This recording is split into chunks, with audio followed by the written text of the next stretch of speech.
C'est tous les jours de manche.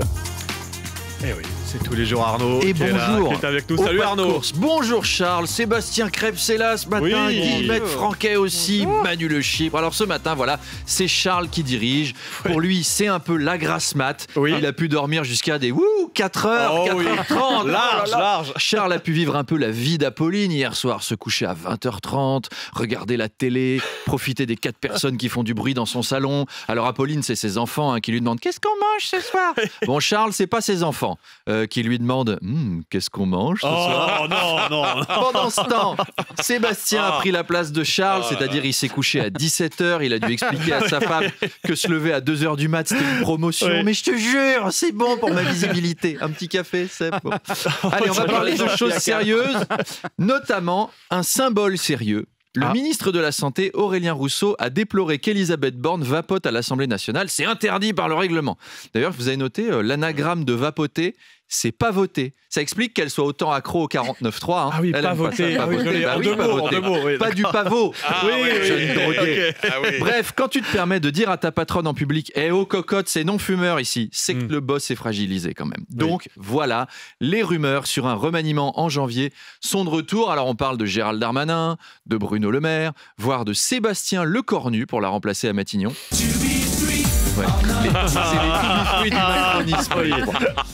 On reproche à Elisabeth Borne son manque de charisme et c'est sûr que Sébastien Lecornu, en termes de charisme, on est une classe au-dessus. Hein. On est dans l'histoire des hommes magnétiques. Il y a David Bowie, il y a Georges Clooney et Sébastien Lecornu. Le fameux trio. Ouais. Guillemette, je suis sûr qu'elle a des posters de Sébastien Bien Lecornu évidemment. accrochés à ses murs. Partout dans mon Alors salon. quand je dis Sébastien le corps nu, je parle pas de vous tout nu, Sébastien. Hein, je me permettrai pas. Elisabeth. Ça aussi, j'ai des posters. Je suis désolé Seb, j'ai l'image. Elisabeth Borne manque de charisme, mais en même temps, vous voulez qu'elle lutte comment dans le monde d'aujourd'hui ? Je vous rappelle que le week-end dernier, les écolos twerkaient. Voilà, thérapie vrai bien-être, vous vous souvenez Elisabeth Borne, elle peut pas rivaliser avec ça. Bon, même si Emmanuel Le Chypre me disait dans le couloir non, si Elisabeth Borne twerkait, moi aussi je ressentirais du bien-être.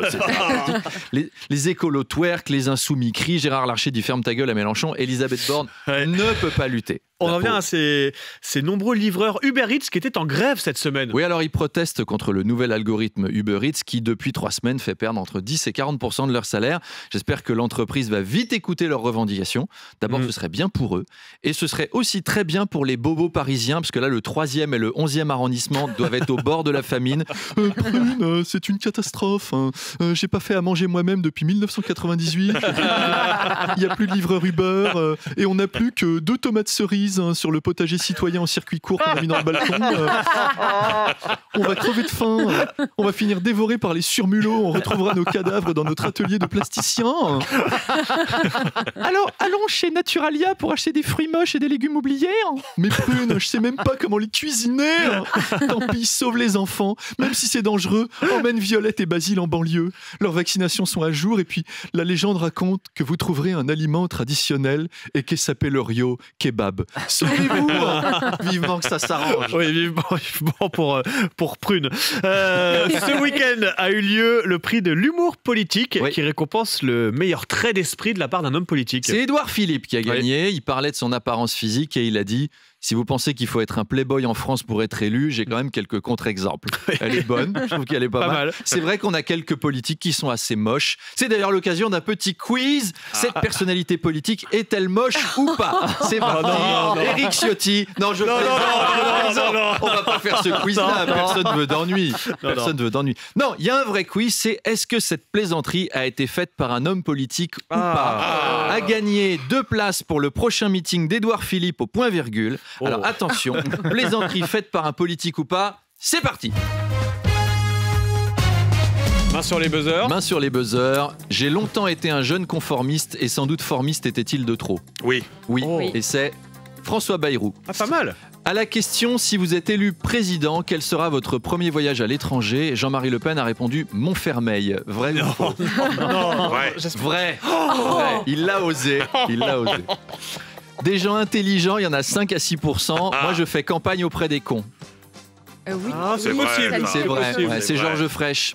T'es plus fort en statistique qu'en diplomatie. Oui. Quand même. La corruption, c'est le seul domaine où l'homme blanc dit à l'homme noir « apprends-moi ». Ah. Balèze, hein. Non. Alors c'est faux, c'est l'humoriste Edgar Rive, mais il est fils d'homme politique, donc ça compte pour un demi-point. On le salue.